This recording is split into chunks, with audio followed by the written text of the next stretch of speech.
आज हम लोग सॉल्व करेंगे डीएलएड 2022 का बाल विकास का पेपर। पहला क्वेश्चन है, बाल विकास के अंतर्गत निम्नलिखित आयु वर्ग है, कौन सा है? 0 से 18 वर्ष। क्वेश्चन नंबर 2, बुद्धि का विकास लगभग पूर्ण हो जाता है, किस अवस्था में पूर्ण हो जाता है? किशोरावस्था में पूर्ण हो जाता है। क्वेश्चन नंबर 3, नवजात शिशु में हड्डियों की संख्या होती है, कितनी होती है? 270 होती है। क्वेश्चन नंबर 4, सीखने को प्रभावित करने वाला सबसे महत्वपूर्ण कारक है प्रेरणा, ध्यान, रुचि या स्मृति? तो क्या होता है? प्रेरणा होता है। क्वेश्चन नंबर 5, सीखने की सही परिभाषा है आदेशों का पालन करना, बिल्कुल गलत, रटना, बिल्कुल गलत, अनुभव और प्रशिक्षण द्वारा व्यवहार में परिवर्तन, यही सही हो जाएगा। क्वेश्चन नंबर 6, प्रयत्न एवं भूल सिद्धांत का प्रतिपादन किसने किया था? तो ये सभी को पता है, ये थॉर्नडाइक ने किया था।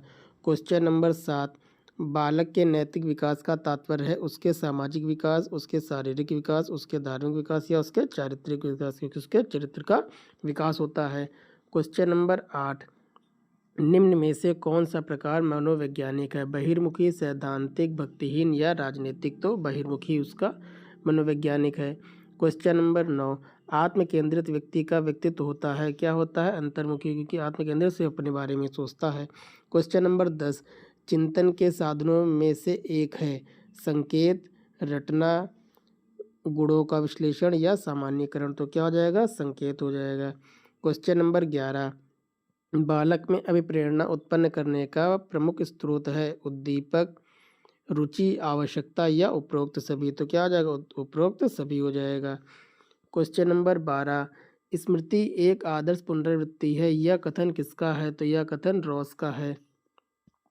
यह कथन किसका है? रॉस द्वारा दिया गया था। क्वेश्चन नंबर 13, सृजनात्मक बालक की विशेषता है कि वह संवेदनशील होता है, परिहास प्रिय होता है, जिज्ञासु होता है या फिर सभी या फिर उपरोक्त सभी? तो उसमें क्या होता है? सभी कुछ होता है।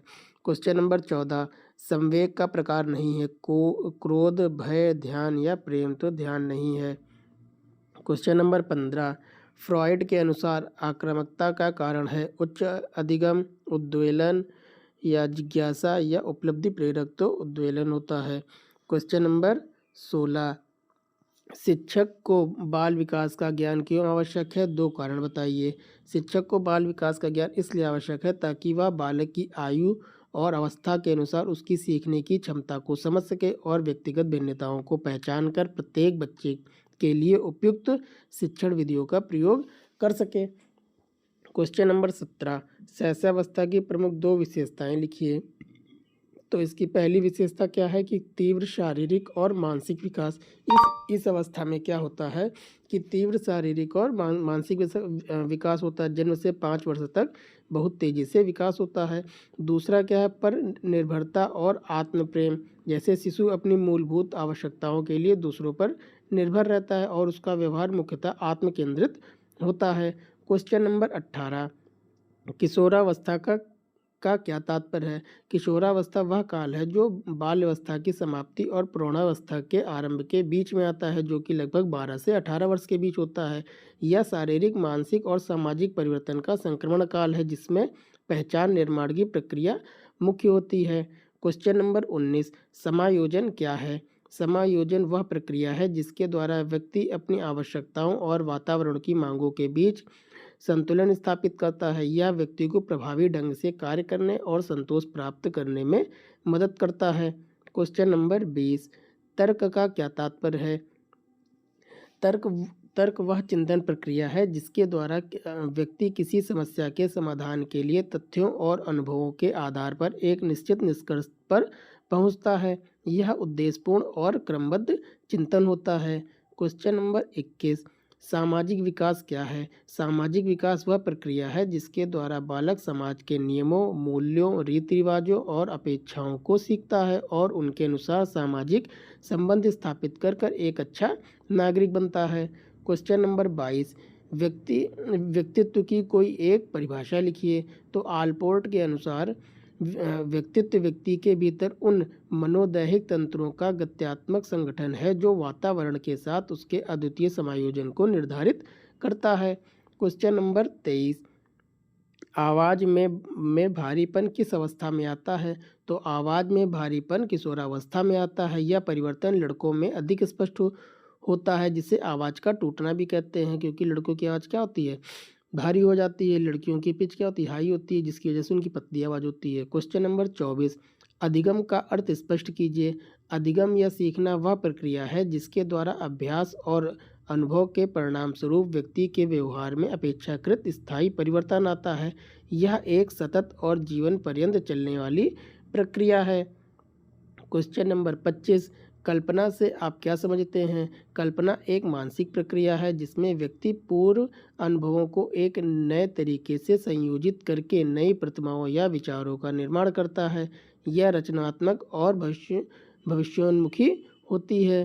क्वेश्चन नंबर 26, रुचि के भेद बताइए। रुचि के मुख्यतः दो भेद होते हैं। एक होता है जन्मजात या स्वाभाविक, जो हमें जन्म से मिला है, जो जन्म से मौजूद होती है, जैसे भूख हो गई।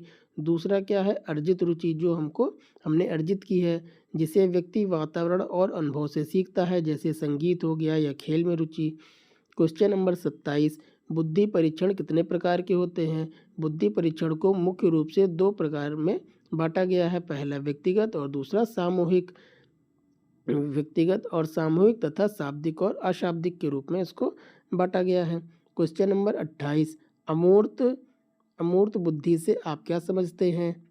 अमूर्त बुद्धि से तात्पर्य वह योग्यता का है जिसके द्वारा व्यक्ति अमूर्त विचारों, प्रतीकों, शब्दों और सूत्रों को समझता है, उनका प्रयोग करता है और समस्याओं को हल करता है। यह मुख्यतः शैक्षणिक और तार्किक कार्यों में सहायक होती है। अब जैसे अगर कोई हमको मतलब 3D डायग्राम समझाना है बच्चों को, तो वो वही समझ पाएगा जिसके अंदर अमूर्त बुद्धि काफ़ी अच्छी होगी। कि वो 3D, जैसे हमको प्रिज्म समझाना है कि प्रिज्म कैसा होता है, ब्लैक बोर्ड पे हम लोग 2D के फॉर्म में बना सकते हैं, लेकिन 3D तो नहीं मतलब उसमें बनाया जा सकता है। सामने से भले हम लोग उसको दिखा देंगे। क्वेश्चन नंबर 29, शारीरिक विकास का अध्ययन क्यों जरूरी है? दो कारण बताइए। पहला है कि स्वास्थ्य और शिक्षा का संबंध, यह जानने के लिए कि बालक का शारीरिक विकास सामान्य है या नहीं, जिससे जिससे उसके स्वास्थ्य और शैक्षिक प्रगति को प्रभावित करने वाली समस्याओं को पहचाना जा सके। दूसरा है उचित पाठ्यक्रम का निर्माण, बालक की शारीरिक क्षमता और परिपक्वता के अनुसार खेल कूद और अन्य गतिविधियों को पाठ्यक्रम में शामिल करना चाहिए। क्वेश्चन नंबर 30, बाल्यावस्था की दो विशेषताएं बताइए। पहला है कि समूह भावना का विकास होना, कि बालक अपने मित्र समूह का सक्रिय सदस्य बन जाता है और सामाजिकता सीखता है। इसे हम लोग गैंग एज भी कहते हैं। दूसरा क्या है? जिज्ञासा की प्रबलता, बालक में या बच्चों में क्यों और कैसे वाले प्रश्न पूछने की प्रवृत्ति बहुत तीव्र होती है, जिससे ज्ञानार्जन होता है। क्वेश्चन नंबर 31, अधिगम की विशेषता लिखिए। अधिगम एक जीवन पर्यंत चलने वाली सतत प्रक्रिया है जो व्यवहार में अपेक्षाकृत स्थायी परिवर्तन लाती है। इसकी प्रमुख विशेषताएं यह है कि यह उद्देश्यपूर्ण होती है, यह सार्वभौमिक होती है जो सभी जीव जंतुओं में भी पाई जाती है, यह अभ्यास और अनुभव पर आधारित होती है, यह व्यक्ति को वातावरण से समायोजित होने में मदद करती है। क्वेश्चन नंबर 32, सीखने की प्रभावशाली विधियाँ कौन कौन सी हैं? तो इसमें कई सारी हैं। जैसे सबसे पहले है करके सीखना, लर्निंग बाय डूइंग्स, जिसमें छात्र स्वयं प्रयोग करके अपने अनुभव के आधार पर सीखता है। दूसरा है निरीक्षण विधि, जिसको हम लोग ऑब्जर्वेशन मेथड कहते हैं, कि दूसरों के व्यवहार और कार्यों का अवलोकन कर सीखना। तीसरा है प्रयत्न एवं भूल विधि, जिसको ट्रायल एंड एरर मेथड कहते हैं, कि बार बार प्रयास करना, उसमें कुछ गलतियां होती हैं तो उससे सीखते हैं। कि जैसे कि जिन्होंने बल्ब बनाया था, तो उन्होंने क्या किया, वो मतलब बार बार गलती करते थे और उससे सीखते थे, और अंतिम में उन्होंने एक बल्ब बना ही दिया। चौथा क्या है? अंतर्दृष्टि या सूझ विधि, जिसे इनसाइड लर्निंग कहते हैं। समस्या का समाधान अचानक सूझ द्वारा ही प्राप्त होता है। पांचवा क्या है? अनुकरण विधि, जिसको इमिटेशन मेथड कहते हैं। मॉडल या शिक्षक का अनुकरण करके व्यवहार को अपनाना। क्वेश्चन नंबर 33, किशोरावस्था बड़े संघर्ष, तनाव, तूफान तथा विरोध की अवस्था है। इस कथन की विवेचना कीजिए। यह कथन स्टेनले हॉल द्वारा दिया गया था कि किशोरावस्था की जटिलता को दर्शाता है। इस अवस्था में किशोरों के शरीर और संवेगों में तेजी और अनापेक्षित परिवर्तन होते हैं। जिससे उनमें तनाव उत्पन्न होता है। वे अपने बड़ों से स्वतंत्रता की मांग करते हैं, जिससे परिवार में विरोध और संघर्ष होता है। पहचान संकट और तीव्र संवेगात्मक उथल-पुथल के कारण उनका यह काल असुरक्षा और अस्थिरता से भरा होता है। क्वेश्चन नंबर 34, बाल विकास की आवश्यकताओं एवं महत्व पर प्रकाश डालिए। बाल विकास का अध्ययन इसलिए आवश्यक है क्योंकि बालक के व्यवहार को समझने की वैज्ञानिक आधार प्रदान करता है। इसका महत्व है कि यह शिक्षकों को बालक की आयु, मानसिक क्षमता और व्यक्तित्व भिन्नता के अनुसार उचित पाठ्यक्रम और शिक्षण विधियों का चयन करने में सक्षम बनाता है। साथ ही साथ यह माता पिता और समाज को बालक के स्वस्थ शारीरिक, मानसिक और सामाजिक विकास के लिए सही वातावरण प्रदान करने में मार्गदर्शन करता है। क्वेश्चन नंबर 35, किशोरों के व्यवहार संबंधी समस्याओं का संक्षेप में उल्लेख कीजिए। तो इसमें कई सारी प्रमुख व्यवहार संबंधी समस्याएं हैं। जैसे पहली है संवेगात्मक अस्थिरता की अचानक अत्यधिक क्रोध होना या निराशा व्यक्त करना। दूसरा है अपराध प्रवृत्ति, समूह के दबाव या पहचान के संकट के कारण अनुशासनहीनता या असामाजिक व्यवहार करना। कि जैसे कुछ बच्चे कहते हैं चलो सिगरेट पीते हैं, तो जो उसमें गैंग में होते हैं जो नहीं भी पीते हैं वो भी दबाव में कि लोग क्या कहेंगे कि हम अभी मर्द नहीं बने या बड़े नहीं हुए हैं, तो वो भी पीने लगते हैं। तीसरा क्या है तनाव और चिंता, भविष्य, कैरियर या सामाजिक संबंधों को लेकर अत्यधिक मानसिक दबाव कि भविष्य में क्या होगा, ये सब चिंता उनको ज़्यादा होती है कि हमारा आईआईटी में होगा कि नहीं होगा, नीट में होगा या नहीं होगा, तो ये उन पर दबाव ज़्यादा रहता है घर का। चौथा है मादक द्रव्यों का सेवन, समस्याओं से पलायन हेतु नशीले पदार्थों के प्रति आकर्षित होते हैं। अगर उनको कोई चीज़ समझ में नहीं आती है, चलो गांजा आप अपना कर लेते हैं, जो भी उनको उनके दोस्तों द्वारा बताया जाता है। पांचवा क्या है समायोजन की समस्या, स्वयं को परिवार, स्कूल या समाज के साथ समायोजित न कर पाना। कि जैसे बच्चों को कुछ नहीं समझ में आ रहा है, स्कूल में कुछ पढ़ाया जा रहा है तो वो उनके साथ समायोजित नहीं हो पाते, ट्यूशन लगवाते हैं, भाग के दौड़ते हैं, लेकिन अब नहीं समझ में आ रहा है उनको। क्वेश्चन नंबर 36, चिंतन का शिक्षा में क्या महत्व है। चिंतन शिक्षा की आधारशिला है। इसका महत्व है कि यह छात्रों में तार्किक क्षमता और आलोचनात्मक सोच विकसित करता है। चिंतन छात्रों को समस्याओं का विश्लेषण करने, तथ्यों के बीच संबंध स्थापित करने और नवीन मौलिक विचारों का निर्माण करने में मदद करता है। यह छात्रों को रटने के बजाय विषय वस्तु की गहरी समझ विकसित करने के लिए प्रेरित करता है। क्वेश्चन नंबर 37, मानसिक विकास के विभिन्न पक्षों के नाम लिखिए। तो इसमें कई सारे पक्ष हैं। जैसे पहला है संवेदन, दूसरा है अवधान, तीसरा है प्रत्यक्षीकरण, चौथा है स्मृति, पांचवा है कल्पना, छठा है तर्क, सातवां है बुद्धि और आठवां है भाषा। क्वेश्चन नंबर 38, बुद्धि से आप क्या समझते हैं, इसका मापन किस प्रकार किया जाता है। तो बुद्धि की वह सार्वभौमिक मानसिक योग्यता है। बुद्धि वह एक सार्वभौमिक मानसिक योग्यता है जो उसे वातावरण से समायोजन करने, सीखने, तर्क करने और समस्याओं का समाधान करने में सक्षम बनाती है। यह एक एब्स्ट्रैक्ट या अमूर्त योग्यता है। एब्स्ट्रैक्ट मतलब क्या होता है, जिसको हम लोग देख नहीं सकते या छू नहीं सकते। एक अमूर्त योग्यता है जिसे सीधे देखा नहीं जा सकता है, बल्कि व्यक्ति के व्यवहार और कार्यक्षमता के आधार पर इसको नापा जाता है। अगर इसकी हम लोग परिभाषा अल्फ्रेड बिने के अनुसार देखें तो बुद्धि इन 4 शब्दों में ही निहित है। पहला नॉलेज या ज्ञान, आविष्कार, निर्देश और आलोचना।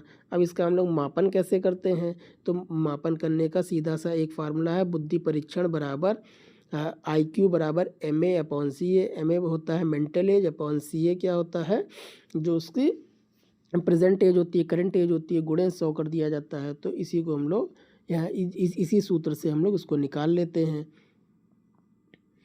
मापन के प्रकार भी पूछा है क्या इसमें, मापन किस प्रकार, इसका मापन नहीं, मापन के प्रकार हमको नहीं जानना है।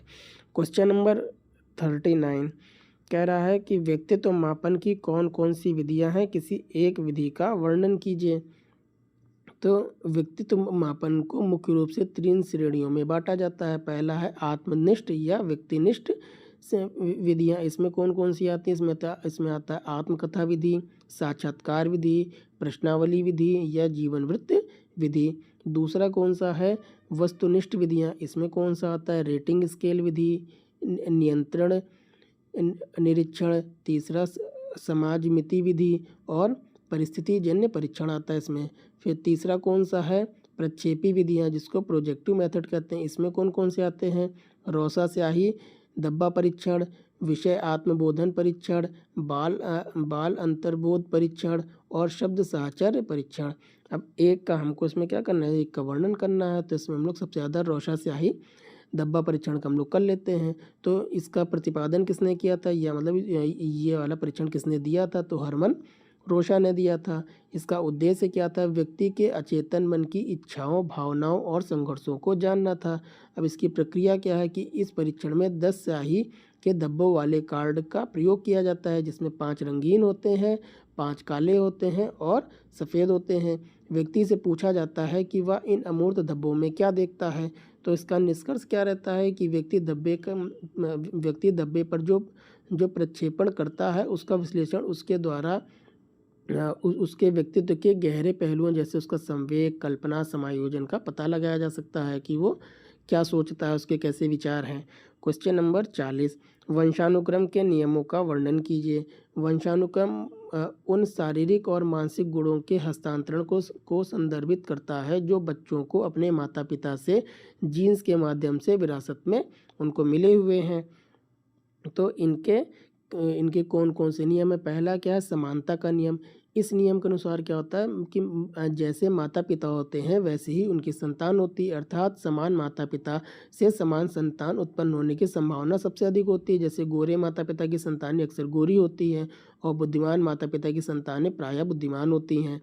दूसरा क्या है कि लॉ ऑफ वेरिएशन या विभिन्नता का सिद्धांत। यह नियम बताता है कि संतान अपने माता पिता से ठीक समान नहीं होती है, बल्कि उनमें कुछ न कुछ भिन्नताएं आती हैं कि जैसे चेहरा अलग होता है, क्योंकि हम लोग में क्लोनिंग नहीं होती है कि डीएनए वेरिएशन करता है, क्योंकि माता पिता का दोनों का डीएनए मिलता है, बल्कि उनमें कुछ न कुछ भिन्नताएं अवश्य पाई जाती हैं। कोई भी दो व्यक्ति जुड़वा को छोड़कर पूरी तरह समान नहीं होते हैं। यह नियम विकास के व्यक्तित्व विभिन्नताओं के महत्व को दर्शाता है।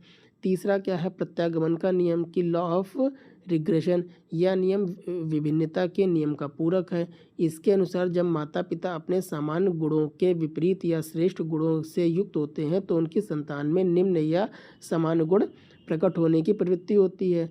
जैसे एग्जाम्पल हम लोग देख लें कि बहुत अत्यधिक बुद्धिमान माता पिता की संतान औसत बुद्धि वाली हो सकती है, या बहुत कम बुद्धिमान माता पिता की संतान औसत बुद्धि वाली हो सकती है।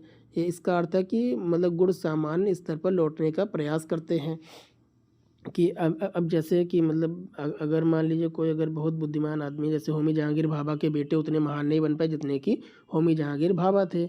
चौथा क्या है कि मेंडल का नियम। तो ये मतलब कि ग्रेगर जॉन मेंडल ने जीन्स के स्थानांतरण से संबंधित नियम दिए थे। कि पहला उनका नियम क्या था? पृथक्करण का नियम। कि गुणों के कारण जीन्स एक दूसरे से पृथक होकर अगली पीढ़ी में जाते हैं। दूसरा क्या है? स्वतंत्र अपव्यूहन का नियम या लॉ ऑफ इंडिपेंडेंट असॉर्टमेंट। की एक गुण का निर्धारण करने वाले कारक दूसरे गुण के कारकों से स्वतंत्र होकर अगली पीढ़ी में जाते हैं, जिससे गुणों का मिश्रण होता है। तो इस तरीके से हमारा 2022 का ये पूरा पेपर सॉल्व हो गया। अब हम लोग कल मिलेंगे किसी दूसरे नए पेपर के साथ। अगर आप लोग अच्छा लगा हो तो लाइक शेयर सब्सक्राइब कीजिएगा और शेयर कर दीजिएगा। इतने कम समय में 2 घंटे का पेपर है, मुश्किल से 15 या 16 मिनट हुआ होगा जितने में मैंने आपको समझा दिया है। इसके लिए धन्यवाद।